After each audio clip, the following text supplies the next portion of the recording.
here. This is Speed Faithing 101.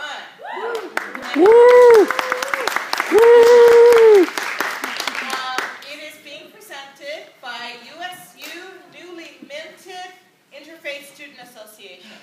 And I'm one of the co-advisors of the Interfaith Student Association, as is Rob Llewellyn. Where's Rob? He's in the back. I did not bring my Aggie gear, but I am definitely Aggie. Yes? Okay. So anyway, I'm Bonnie Glasgow-Coffin, for those of you who don't know me, and I'm a professor in anthropology and an affiliate professor of religious studies. And I'm so proud of these students, and I'm very grateful you've come tonight. And I'm going to turn the time over to Randy Williams, who will tell you who she is, and I will just tell you she's great, and she's going to sort of introduce what it is we're doing here tonight, or why we're doing it. So, Randy?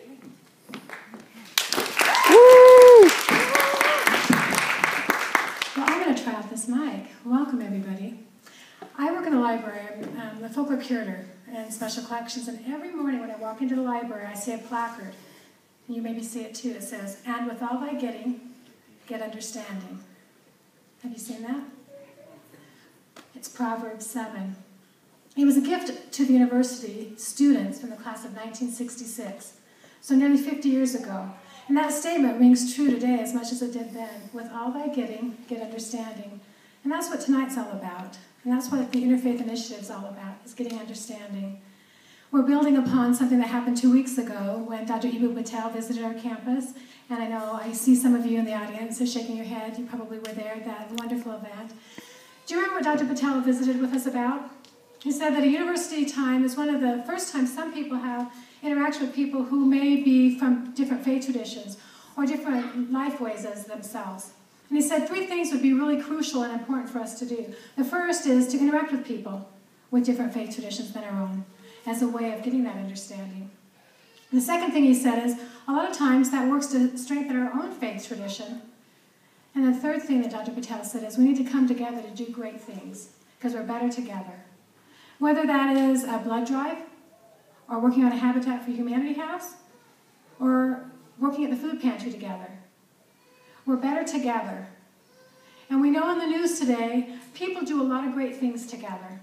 People also do great things that are horrible great things, and scary great things. But we want to talk about doing great things together. But the way to do that is by learning from each other. So tonight is not a debate. Tonight is not about proselytizing. Tonight is about information. It's about respect and reciprocity. We have the opportunity for the first 45 minutes to have a wonderful panel who are going to present to us information about their faith traditions and I statements and beliefs to share with you so that you might learn a little bit more about other faith traditions on campus. Then we're going to spend about a half an hour doing a speed faithing event where we can each share with each other. Again, those 2 rules, respect and reciprocity. We're going to visit with each other. We're going to share. And I always tell my students, when I'm talking, you're not. When you're talking, I'm not. So it's that event where I'm going to listen intently to what you have to say. And then I hope you'll listen to me. Not a debate. Not proselytizing. It's about information. So when we leave here tonight, we will have gotten some information. With all our getting, we will have gotten something out of this evening. So I'm going to turn the time back over to Bonnie, who's going to introduce the panel. And then I look forward to interacting with you all in our speed faithing event. Woo.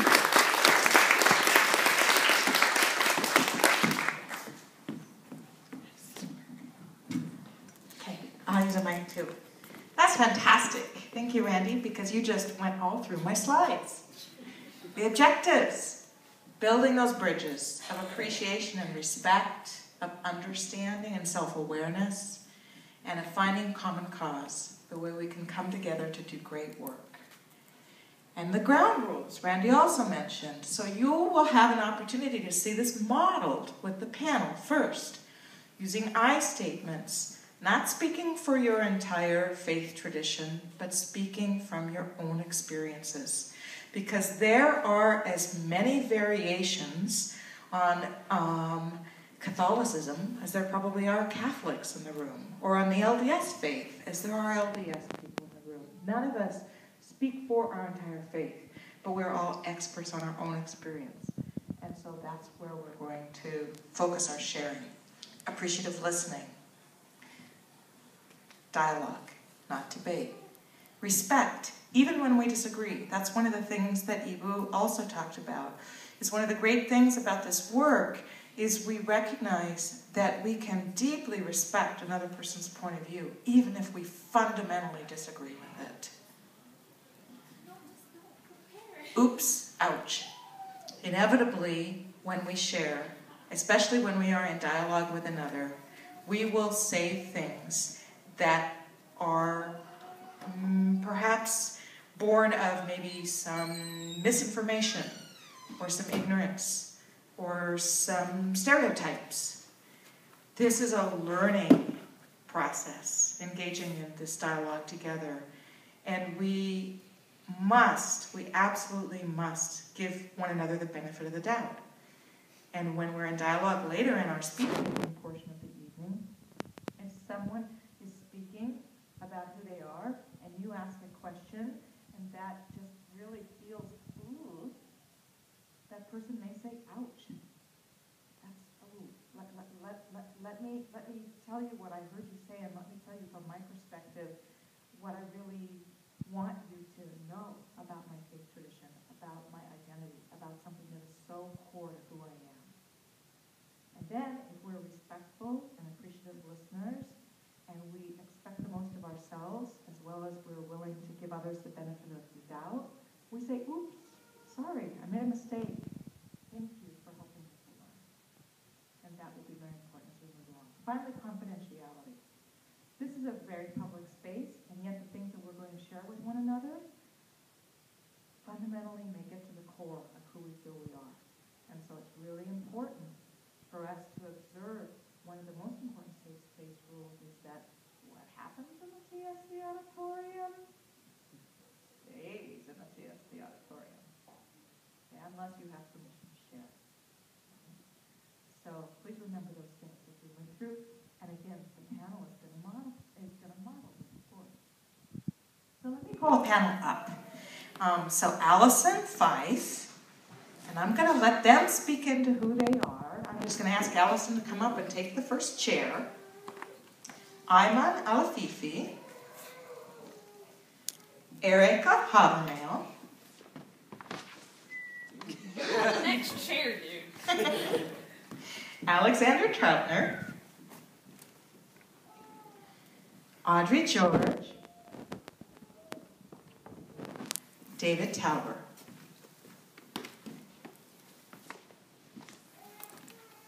These guys are taking a real risk and are very brave to share their stories and bring their whole selves to the table. So before we even begin, please join me in thanking them for modeling this important event for us.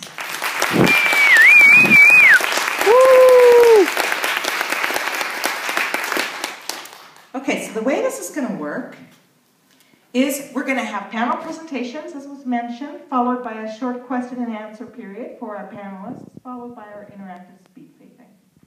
So without further ado, we are going to ask the panel each for a period of no more than 2 minutes to address what we might call the story of myself, Act 1 of our evening. Who am I? So Allison?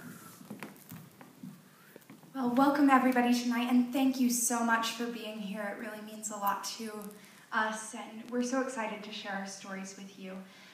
As mentioned, my name is Allison Fife, and since this panel is about religious diversity, I'll begin by introducing my religious affiliation. I am a member of the Church of Jesus Christ of Latter-day Saints, also known as LDS or Mormon.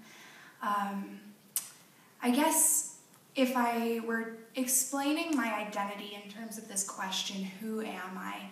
And I wanted to talk about myself, it would be impossible for me to separate, I think, some sort of personality characteristic from my religious identity. My faith as a member of the LDS Church has shaped my personal development in incredible ways because the values that the church teaches are characteristics and traits that I aspire to develop in my life. things like compassion for others and just a love for humankind. And so I guess, is that good? Okay, that's me. Right, well, thank you, Alison, and thank you, Bonnie, for giving us the chance to speak in front of you and represent different faiths and backgrounds. So my name is Ayman Alafifi. I identify myself as a Muslim. I'm an international student and I'm originally from Palestine. And I guess being a Muslim is also a huge part of my life, and as Alison said, it's not just a faith or something that I believe or something that I follow, it's a way of life for me. So my faith has literally shaped my entire life, my personality, the way I portray myself in front of others, and the way even I speak and interact with others. And my faith calls me to have an open mind and to talk to others and get to know each other, and even to learn about other faith and other backgrounds and other religions, and to understand what drives people, what keeps them going every day. And obviously, one of the greatest things about being a Muslim is that being able to talk to people, being able to share my experiences, and as I said before, coming from a different country, obviously, coming from a country where I used to be a majority and coming here in the US and becoming a minority is completely different experience. And obviously, I'm very much excited to be able to sit in front of you and talk a little bit about how my faith helped me shape my life and shape my experiences here at USU and the US in general. Okay, like everyone else, thank you, everyone, for being here. This means a lot. We've been working really hard to put this together. My name is Erica Havermill. I identify as an agnostic, which means that most days I believe in God. It kind of depends day to day. But more than that, I identify as a pluralist. And for me, that means that I see human experience and religion as interconnected. I see people going about religion through the colored lenses of their own perspective and their worldviews. And for me, because religion and worship are intimate to how you see the world, there is no form of worship that is incorrect. And that has really shaped the way that I interact with everyone I meet, because there's no question in my mind of I'm right and you're wrong. Everybody just sees everything in a view of their own light. And it allows me to really understand everybody, and it helps so much in gathering stories and understanding and compassion. So. All right, well, yeah. They're already on. They're all on. Are they? Yeah. Testing. Okay. So, as they've said, thank you everybody for being here. It is a real honor to be before you and just to have a lovely crowd. And thank you very much, Bonnie, for allowing me to participate in this. Anyway, my name is Alexander Troutner, and there are many different words that I could use to identify my faith, whether it be non-denominational, evangelical, born again. But ultimately, how I identify is a Christian and a follower of the teachings of Jesus Christ. I was a convert at the age of 15, and I believe that my faith has drastically shaped who I am, primarily starting through high school up until where I am now. And so, ultimately, my faith has shaped me in that I look a lot towards the idea of forgiveness that Christianity has to offer. And when I look at people, I look at them and I believe that God would sacrifice himself for each person there. And it is sort of through that lens that I look at humanity. And that is what has me involved here. Whereas I see everybody, and I believe that everybody has worth, and that we can all work together.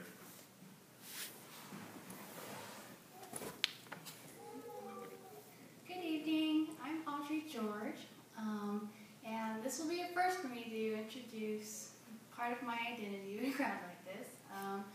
But I am an apprentice to Peruvian shamanic arts, and this has been for me an incredible experience to become part of a tradition that is 3,000 years old. And in particular, I am part of the Pachacuta Mesa tradition, which is a mixture of actually a couple different faiths. But for me, to be connected to the earth and being connected through humanity has helped me shape actually my entire life plan. And so finding a faith tradition that supports me in the roles that I want to play in life has been influential in my adulthood. Hello there. My name is David Howard, and I identify as a Buddhist. I think in the context of this discussion, I would start off by saying that the first noble truth that Buddha taught was that there is suffering in the world, and that's something that I've seen from a lot of people at Utah State. And the third noble truth was that suffering can end, and one of the ways to do that is through compassion. And so a big part of what I think we want to do here, I heard a lot of compassion all the way down the line, is kind of work together and try to help each other across. Anyway, yeah. It's fire, don't hold it. So that is just a little snippet of Act 1, Stories of Myself. And we're now going to turn to Act 2. Before we do, I just have to say I am really very moved by the level of sincerity and the willingness to share that you guys have all expressed, and I just find it incredibly moving to be able to be in a space where we can have this dialogue. So thank you again for being here. Thank you again for witnessing this, and take heart. Your turn will come very, very soon. So let's turn to Act 2, which we might call the story of us. You notice everyone has Aggie gear on, because we are Aggies, right? First and foremost, and all the way down the line. And so we ask our panelists to consider, how have my beliefs, or how has my tradition, shaped my Aggie experience? Okay. Okay. I think this is an interesting question. As I kind of hinted at earlier, I think my beliefs shape my entire life experience. And certainly my academic experience and my social experience and every part of my Aggie experience. One thing that has been interesting for me as a member of the LDS Church at Utah State University is the mass of other members of the LDS Church, because I've had a very strong community here, and I've really appreciated the support of that community as I live my faith. If I were to speak more personally about ways that faith has shaped my experience, I would probably call on the ways that I believe through prayer and a principle of personal revelation, communication through the Spirit with God or our Heavenly Father, has given me peace and comfort and direction as I have worked to sort out different experiences, make life decisions, and just deal with the different stresses of school.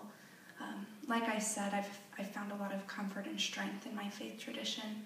And I've also found a lot of motivation to continue to engage and get to know those of other faith traditions while here. And I think if one thing, coming back to the question of an Aggie experience, has shaped me, it's the fact that here at Utah State University we do have great diversity and the opportunity to get to know a lot of different people of different faiths. Thank you. So, and also this is obviously not an easy question, but as Bonnie was asking the question, like a verse from the Quran, the Holy Book for Muslim, came to my mind, and that verse read it, and I translated it into English. That verse says, "O people, I've created you from a man and a woman, and made you nations and tribes, so you may get to know each other's. So that verse, when I looked into that verse, first of all, it wasn't addressed only for Muslims, it was addressed for all people. And our Creator tells us that He knows that when He created us, that we will be different. We will come from different countries, we will come from different tribes, we'll have different nations. And if you look at the world that we live in right now, there is absolutely not a single country in the entire world that has a single faith. Like in the Muslim world, you always find Christians, Jews, and you name it. Here in the US, obviously, you have different faith and different people come from different backgrounds. And when you look at our experiences here at USU as Aggies, when you come to USU as a graduate, as a student, whether you are a graduate or an undergrad student, you will get to know all those people who come from different backgrounds, whether they are here from the US or even from other countries. And that's an experience that most likely you haven't had when you were in high school or before you joined college. So as an Aggie, as a student here at USU, we have a great opportunity to learn from each other, where we get to meet those people who, and I'm pretty sure when the first time you came here, you probably have heard about different faith or different religions, probably even here in the panel that you haven't heard about before, which is a great chance for you to learn about other faith and other religions. And if you were at Ibu Batel's talk, when he talked about how important it is at this modern world that we learn about other faith and other traditions, but at the same time, learning about those faith and traditions should help us respect those people, but at the same time should help us strengthen our own faith in our own belief, our own religion. So that's a great experience that we all get to go through while being here at USU, and I encourage everyone here to take advantage of it. So with my love of all religions, I feel like my faith tradition has really helped me to find my niche. In my Aggie experience, as a freshman, I came in and was really drawn to Dr. Glass-Coffin's research because she was doing research with Interfaith. And through that work, I'm going to cheat and kind of switch the question around a little bit. My Aggie experience with Interfaith and with my research has profoundly and deeply impacted my faith tradition. Talking to other people and getting to know people, as Ayman so beautifully put when he was speaking to you, has really deepened my understanding of what the world is to me and what faith means.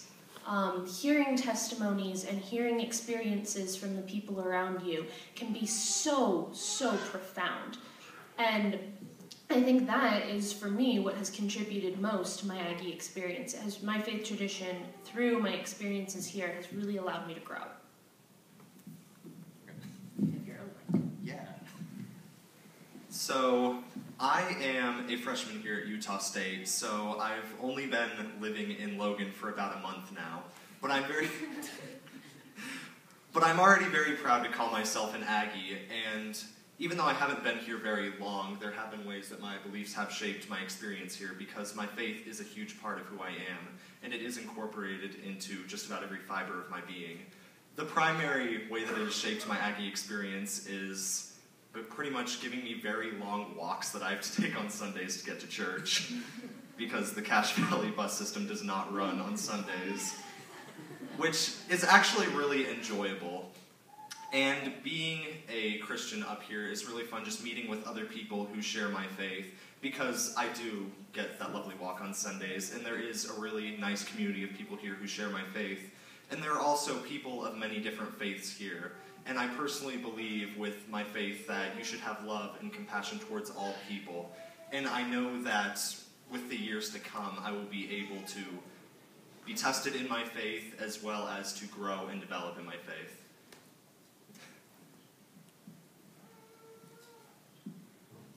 So, before I came to Utah State, I was an ex-Mormon, and that's a long story.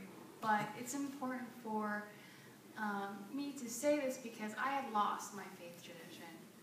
And I don't know if any of you have experienced that, but it's pretty hard.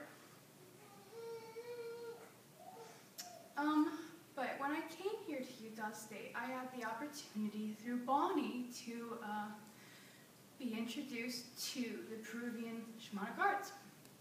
And I felt a sense of community again, a sense of a truth that I can identify with and feel that it empowers me. It makes me feel that I'm valid, and that my dreams and desires are also valid. And so I wouldn't be where I am today if I hadn't come to Utah State. And sorry, I don't get so emotional right now, goodness. But because I'm an Aggie is the reason I have my faith tradition. And this is part of my core identity. So yeah, that's the best way I can explain it. All right. The way that my faith tradition has shaped my experience here at Utah State is primarily the way that it shaped me. It's been instrumental in providing a template for growth. I've grown since I've been in college the last 2 years. If any of you know me, that is, I've been here for 2.5 years, so there's a semester cut off there, but it really started helping me grow in the last 2 years that I've been here, because it's provided a template for me to grow through. And that growth has really shaped my experience at Utah State, because if I hadn't been going through that, well, first off, I might have flunked out, because I almost did flunk out. But also, I wouldn't have gotten involved with the Interfaith Initiative and pretty much every other amazing thing that I've gotten involved with here. So that's the way that that's shaped my experience at Utah State.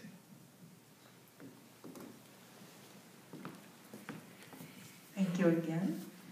So Act 3 is the story of now. The urgency of why we're all here. So I'm going to ask the panel to answer the question, why interfaith work now, from their own perspectives? Well, I know we'll get to audience participation in a few minutes, but before I say too much, I just want to invite each of you to really think about this question for yourselves. Why are you here tonight listening to us talk about interfaith work? Why are we doing this panel now? Why did we have Dr. Patel come to campus 2 weeks ago? I think speaking from my faith tradition and from the reasons that I decided to get involved in the Interfaith Initiative here on campus, I can go back to a few different texts. So there's a specific verse that we have written in what we call the Articles of Faith in the LDS tradition that talks about how we claim the privilege of worshiping Almighty God according to the dictates of our own conscience, and allow that privilege to all men, no matter how they worship, how, where, or what they may. And it's fundamentally a part of the LDS belief to allow for religious freedom, religious tolerance, and religious diversity in communities. And I think that going a step beyond that, I've been inspired by the words of an early LDS apostle church leader who said that God's work on the earth of lifting and helping better humanity is too vast and too arduous for any one people or group, and that he's accomplishing his purposes through a variety of ways, right?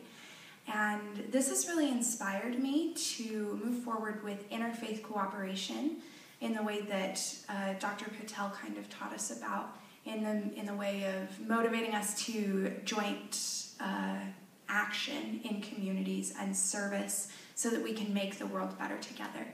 And I think this is especially important now in the American climate because I think we're seeing a growth in religious intolerance, and I've partially experienced some of that in personal settings, right? And I think that any time that we encounter someone from another faith tradition and have, be it a positive or a negative experience, that changes our outlook on the world and helps us individually to recognize the urgency of coming to understand and work with other people now. Thank you. So, and I also, I have to confess something. I understand, I had first-hand experience with interfaith work since probably 2005 or something, since I was in college. But it's much easier hard than said to work with other faith and other people, especially from different, if you're living in developing countries, and it's not always something, those kind of things are not always the thing that people would bring up in a conversation or something like that. So instead of talking about why it's important to talk about it now, I'll share a couple of short stories about that from my own personal experiences. So back in 2008, I was in Gaza Strip, where I'm originally from, and at that time there was a brutal attack from the Israelis against Palestinians, and about 1,500 Palestinians were killed at that time. So one of the nearby mosques, the mosque that I used to go to all the time, was destroyed, and most of the people who lived nearby that mosque got their houses also destroyed. So they fled to a nearby church because they know the Israelis attack churches, attack mosques, but they wouldn't attack a church. So one of the greatest things at that time is that one of the greatest Christian leaders in Gaza Strip, Father Manuel Atallah, he went to the press and he said, if your mosques were destroyed, you can make your adhan, your call for prayer from our churches, because we are in this together. It's attack against Palestinians, it's not just against Muslims. And the other story, that living in that place, obviously I would have a huge grudge against anyone who claims to be, or anyone who's a Jew, because I have a problem with the Israelis, and all Israelis are Jews. So when I went and did my master's, one of the things that I was always worried about is that someone might take a picture for me next to a Jewish person. That's something I don't want to portray in my Facebook page or something like that, because people will hate me back home. When I went there, one of the greatest men who supported me when I was doing my master's in England was my advisor at that time. After spending a semester with him, providing me with all the help I need, with even all the financial help I need in order to settle down in there, he came to me and he said, do you know I'm actually a Jew? And he, just to let you know that, because he knew, when I was talking to him most of the time, he knew where I'm from and all the background I have. So, and sometimes I used to bring some those kind of issues with him, and he never responded back to me. And after a semester, he came to me and he said, well, I'm a Jew, but I'm against the state of Israel. So just to let you know that being a Jew does not necessarily mean being an Israeli. And there are millions of Jews around the world who don't support what the state of Israel does. So those kind of things actually opened my mind even more to realize that people are not always defined by their religions, they are defined by their actions. And sometimes religions are just an excuse that a lot of people use in order to justify their actions in the world. And that's why I think this kind of work is really important to have, and to be proactive in talking to each other, so we can get to know the people behind the image that we see in the news and in the media. So like I said, one of the things that really has brought me here is my work with Interfaith. And one of the things that Audrey and I both were in charge of with our research project was the collection of stories on campus and trying to gauge our campus climate. And something we've really learned from that is that there is a need for interfaith. There are people who do feel like they are not understood. Students, fellow students like you, who don't feel like their stories are being heard. And they don't feel like they can fully come out. They feel like they're kind of in the closet. They're hiding who they really are because they're worried about how their peers will judge them. And what really comes to mind for me is experiences I've had in high school with my friends not understanding how I could have faith experiences that were true and deep, but that didn't necessarily fit the mold that they saw faith experiences to be. And it's really hit home with this research, and it's not just me, it's everyone else as well. But the faith experiences that my friends have should not be made any lesser because they're not how I view the world. Because everybody should be able to practice their religion and be understood. And that's the need. It's real on campus. We've heard so many stories about people, or students, really I should say, like you, who just, they don't feel understood. And that's, I think, why we're really doing this work. That's what started the snowball effect. And EBU was just the nice capstone, but it started a long time before this. So there are many reasons as to why I am driven to this work as a new Aggie, just coming into the Logan area. And one of the reasons why I feel compelled to participate in this is a fundamental belief that I have personally, that I draw from the teachings of Jesus Christ, is that no person is really better than any other. And I feel as though we should all cooperate with each other through that. An anecdote that I can draw is from John chapter 8, forgive me, where, if anyone is familiar, it's titled The Woman Caught in Adultery, whereas... Bear with me. So, the story pretty much goes that Jesus is teaching at the temple, and the Pharisees bring before him a woman, and they throw her to the ground in front of him, and they say, you know, this woman has been caught in the act of adultery, and the law of Moses says that we should stone her to death. What say you? And so the way that Jesus responds to these people is pretty much the statement, fine, then whichever one of you is without sin must cast the first stone at her. And then they all turn and walk away. And so a lot of what I draw in that is the idea that we should all kind of, I draw a lot of acceptance out of that story. And as far as acceptance goes, that's really what I want to see come out of this interfaith movement personally. I personally come from Reno, Nevada, and Las Vegas, Nevada. I spent half my life in each. And I feel as though there was not a lot of religious tolerance in those two places, whether you be religious or have a lack of faith thereof. And coming to Logan, Utah, I was amazed at a lot of the cooperation that exists between people of different faiths, and that I've seen in my short span of time here. And I would just love to become part of a movement that can spread more acceptance and cooperation amongst people of different faiths. And I see it as very inspiring, and I'm very happy to be a part of it.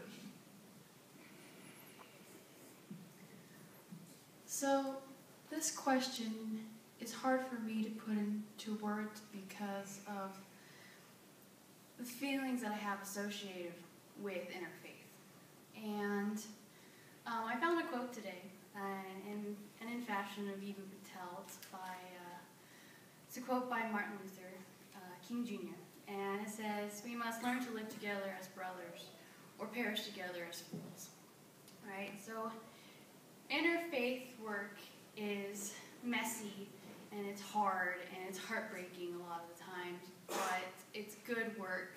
It's work that needs to be done. And in my tradition, it's an earth-honoring tradition. And for me, what that means is that it's not simply the earth that we walk on that we honor, but we honor every living being on this planet, every living being, right? And that is crazy to try to comprehend, 7 billion human beings that live on this planet.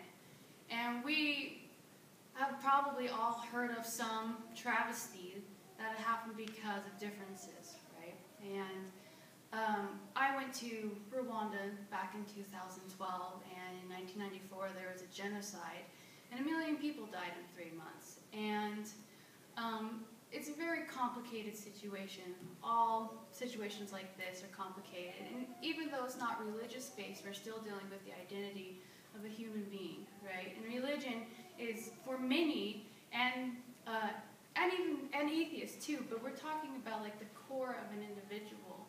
And when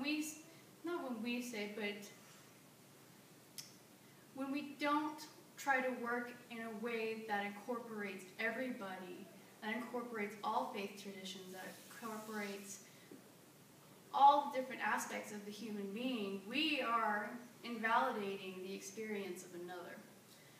And through interfaith work, we can begin to build those bridges together as a community, as human beings on this planet. And so for me, beginning this at such a young age, this is just the first step at helping to build these bridges. So for me, interfaith work is a lifetime commitment for me. And so it is also now part of my core too, with my faith tradition.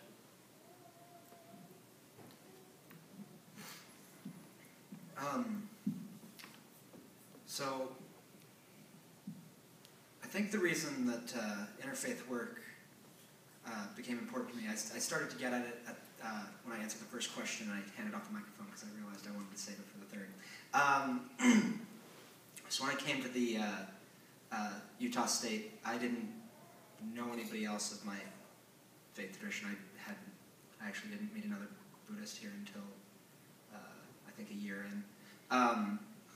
And so I felt very isolated for that reason, and I started talking to other people about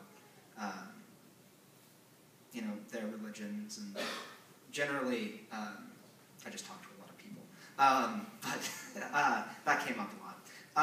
And so I noticed, and this kind of goes along with what Erica and Audrey's research, was that I kept hearing similar themes of pain and struggle, regardless of, I think when I first came here, I expected it to be primarily a non-LDS problem, that you felt pressured by the majority or whatever. But I found that regardless, faith had nothing to do with whether you were struggling here or not, that it was just a difficult place to be. And so I felt very compelled to do something about it. And that's how I ended up getting initially involved, was just to help the kind of suffering of others. Okay, so please join me in thanking these guys for setting the bar really, really high. We're going to have a few minutes of Q&A, and so I'm going to bring this mic down here, and what I would ask is if you have a question from the panel, remembering the sort of, safe space guidelines and using I statements and oops, ouch, and all that. We're just going to take a few questions, but why don't you come to the mic to ask your question, because the next part of this after that is where we're going to stand up anyway. So does anybody have questions?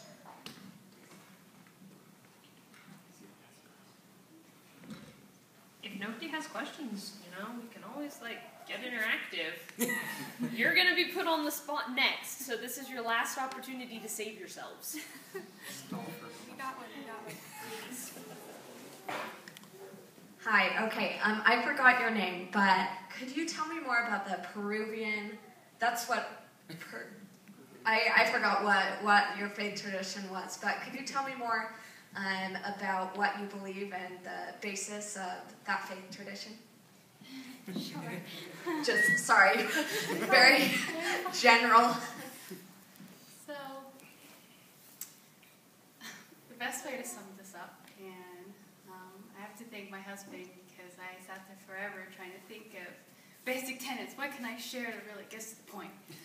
And he reminded me of Thoth. It's the acronym for this particular tradition that I'm part of, and I wrote it down because I get stage fright pretty bad.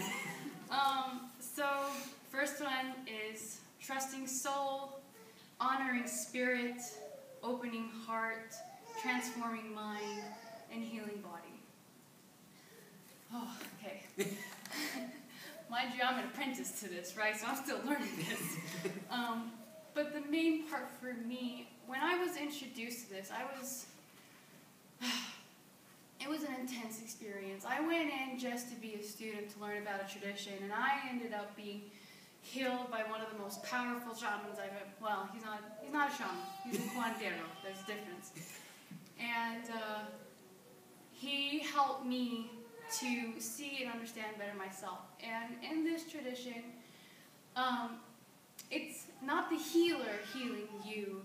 He or she is simply the facilitator for your own personal growth and well-being, right? And so,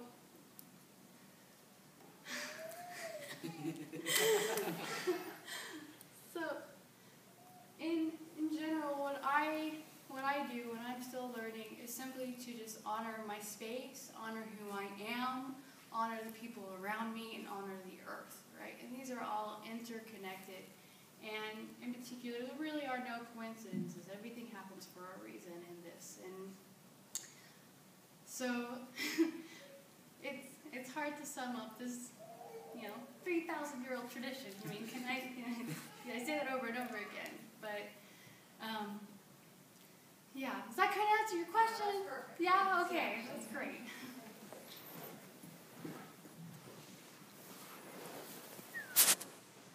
My question is for Amin. I don't know much of anything about the Muslim faith, but I would like to. And I was wondering, could you tell us what your faith tradition believes existed before we were born, and what will happen after we die, and a few things you try to live or live by? Okay. So, Islam in general is a faith that came, as we believe, like as Muslims, we believe in one God, or we call it Allah, or God is just the Arabic name for God. So we believe in one God. We believe in all the prophets, starting from Adam all the way down to Prophet Muhammad. We believe Muhammad is the final prophet and the seal of prophets. So we believe all the prophets came with the same message, which is basically the message of worshipping the Creator of heaven and earth. So that's kind of the basis of Islam. In terms of what happens after death, we Muslims believe in the hereafter. So everyone will be held accountable for their deeds in their life, whether they do good deeds or bad deeds. At the day of judgment, they will all be presented in front of their Creator, and then they will be held accountable for their deeds, and then they will enter paradise or hellfire. So that's kind of in a short. Does that kind of answer your question? That's good, thank you. Other questions from the audience? We can take about 2 more questions. So I've noticed that in a lot of different religions and beliefs, there's kind of a lot of times there's a common theme of like prayer or meditation. In your religions, do you have something of that nature? And if so, how has that affected your experience? I don't know. Is that for everyone? Just down the line? Okay. Okay, yeah, so prayer and meditation are a huge part of my worship tradition and practice. In fact, as a part of my tradition, we're counseled to always, quote-unquote, keep a prayer in our hearts, or kind of a spirit of prayer or continuous communication or connection with God. And we've also been counseled, and I try to apply the principle of meditating upon eternal truths and trying to, through that meditation, come to an understanding of how different doctrines or teachings can be lived more fully in my life. So specifically, I pray daily, both alone and with others, typically at the very beginning of my day and also at the very end of my day.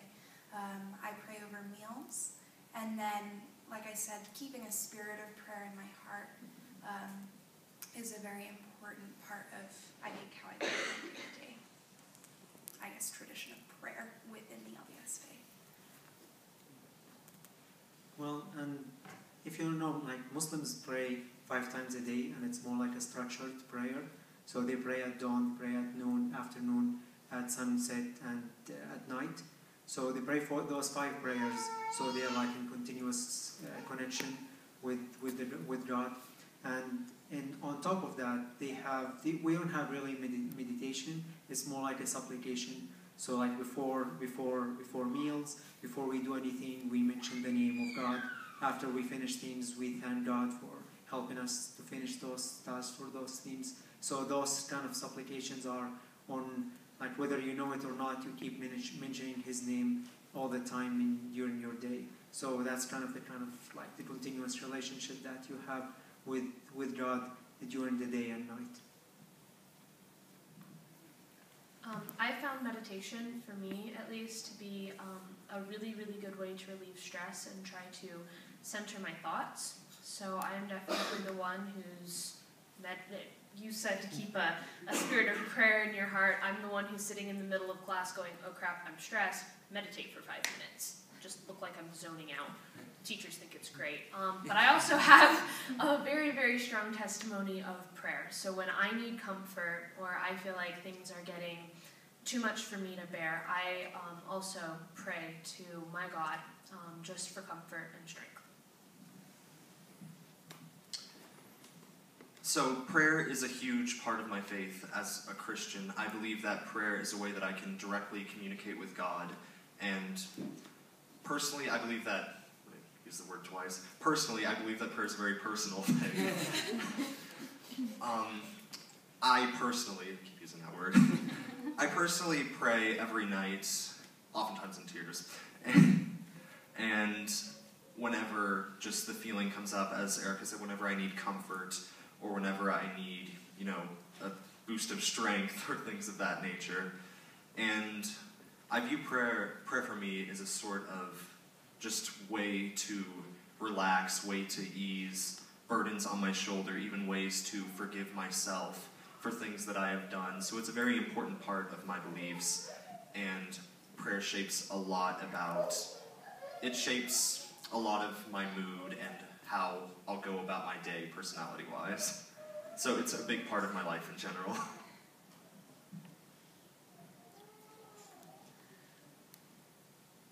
So, for my faith tradition, prayer and meditation are incredibly important. That's the way we connect with ourselves, with the Creator, with all life forces, and also doing soul journeys are also very important for me personally in connecting. And at least for me, meditation is a constant thing I'm working on, constantly trying to check in where I'm at, how I'm feeling, trying to ground myself repeatedly throughout the day. And so connecting myself to the earth over and over and over again. So a lot of what I do personally is personal energy work, and I can only really do that through meditation, prayer, and soul journey. So, for me, prayer is actually essentially non-existent. My conception of God is a being too far removed from my experience to be able to properly communicate with. I focus on what I know, which is myself. And so meditation is essentially it. Many people have the image of a Buddhist meditating as like a monk on a mountain or something like that. I don't have the attention span. So I can't meditate for more than maybe 10 minutes at a time. But I treat it as, well, from the actual source of the Latin word, centering yourself. Mindfulness of everything around you is very important in my tradition, and the events of the day tend to upset one, positively or negatively. You kind of knocks you off center, and so any way that I can center myself, a simple meditation is just taking a deep breath and, as I said, just centering itself. And then it can go up to those 10 minutes where I try desperately to meditate and never really do that well. But that's just keeping one centered to be able to be mindful throughout the day is the way that meditation really helps me. So. Fantastic. Thanks so much, guys. Once again, can you join me in thanking our panelists? And you ready to get involved and do some speed faithing yourself? It's my next question. And everybody says a resounding yes! Okay, so it's going to be a little bit challenging in this space, and I've been sitting here thinking about how we're going to deal with the space. But while I continue to think about that, what I would ask you to do is to please everybody in the room, and I promise it won't be too painful. In fact, I'm trying to make it kind of fun. So what I'd ask you to do is please just everybody count off by twos. So 1, 2, 1, 2, 1, 2, and remember your number. We'll have the panelists start. 1.